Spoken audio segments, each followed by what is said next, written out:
পূর্ব ঘোষিত কর্মসূচির অংশ হিসেবে বিভিন্ন জেলায় বিক্ষোভ মিছিল করেছেন বৈষম্য বিরোধী ছাত্র আন্দোলনের শিক্ষার্থীরা। এ সময় বেশ কিছু জেলায় পুলিশের বাধার মুখে ছত্রভঙ্গ হয়ে যান তারা। সহকর্মীদের তথ্য ছবিতে প্রতিবেদন। শনিবার বেলা 10:30 থেকে খণ্ড খণ্ড মিছিল নিয়ে রাজশাহী প্রকৌশল ও প্রযুক্তি বিশ্ববিদ্যালয়ের গেটের সামনে জড়ো হতে থাকেন আন্দোলনরত শিক্ষার্থীরা। সেখান থেকে গণমিছিল নিয়ে তালাইমারি মোড়ে অবস্থান নিয়ে বিক্ষোভ করেন। পরে আন্দোলনকারীরা রেলগেট চত্বর অবরোধ করে বিক্ষোভ করেন। এক পর্যায়ে সেখানে তারা পুলিশ বক্সে ব্যাপক ভাঙচুর চালায় ও আগুন ধরিয়ে দেয়। এছাড়া ভদ্রা এলাকাতেও পুলিশ বক্স ভাঙচুর করা হয়েছে। 9 দফা দাবিতে নারায়ণগঞ্জের বিভিন্ন সড়কে ব্যারিকেড দিয়ে বিক্ষোভ করেন কোটা আন্দোলনকারী শিক্ষার্থীরা। এক পর্যায়ে ঢাকা নারায়ণগঞ্জ লিংক রোডের প্রবেশ পথে ব্যারিকেড দেন তারা। এদিকে ফরিদপুরে বিভিন্ন এলাকা থেকে মিছিল নিয়ে সড়কে জড়ো হন আন্দোলনরত শিক্ষার্থীরা। এ সময় ভাঙা মোড় এলাকায় এলে পুলিশ তাদের বাধা দেয়।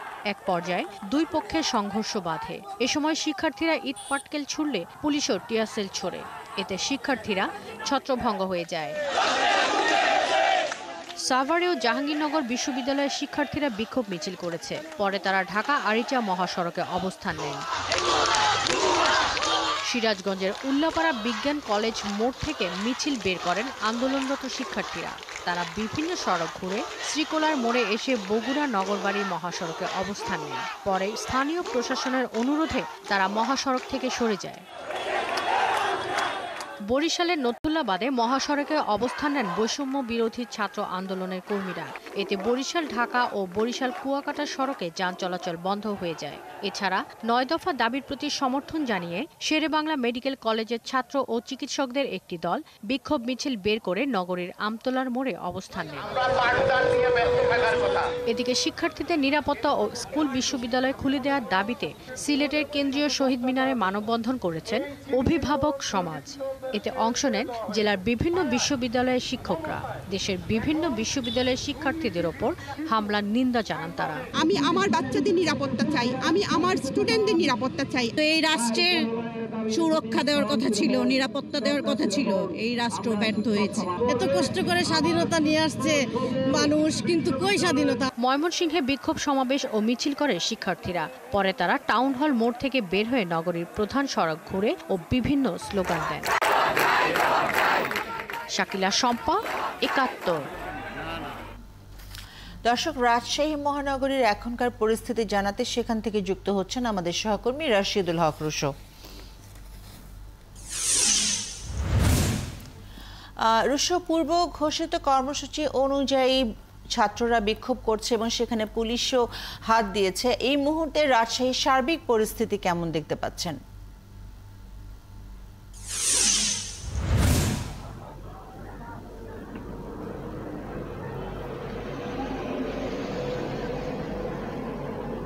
রাজশাহীর সার্বিক পরিস্থিতি এখন বর্তমানে যদি অবস্থা বলি, এখন পুরোপুরি শান্তই বলা যায়। আপনি যেমনটি বলছিলেন যে আজকে শিক্ষার্থীদের পূর্ব ঘোষিত কর্মসূচি ছিল, তারা বেলা 10:30টার দিকে রাজশাহী প্রকৌশল ও প্রযুক্তি বিশ্ববিদ্যালয়ের প্রধান ফটকের সামনে খণ্ড খণ্ড মিছিল নিয়ে শিক্ষার্থীরা জড়ো হন। এরপরে তারা নগরীর তালাইমারি হয়ে ভদ্রা হয়ে তারা মূলত নগরীর রেলগেট এলাকায় অবস্থান নেন এবং এরপর থেকে আবার পুনরায় একই পথ দিয়ে তারা ফিরে যান। এর মধ্যে বিচ্ছিন্ন কিছু ঘটনা ঘটেছে। পুলিশের 3টি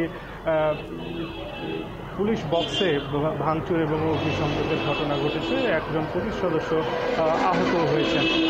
এই বিচ্ছিন্ন কিছু ঘটনার মধ্য দিয়ে আজকে আসলে কর্মসূচি শেষ হয়েছে। পাশাপাশি আমরা দেখেছি যে স্থানীয় আওয়ামী লীগের নেতাকর্মীরাও মহানগর আওয়ামী লীগের দলীয় কার্যালয় সহ বিভিন্ন স্থানে তারা অবস্থান নিয়েছিলেন।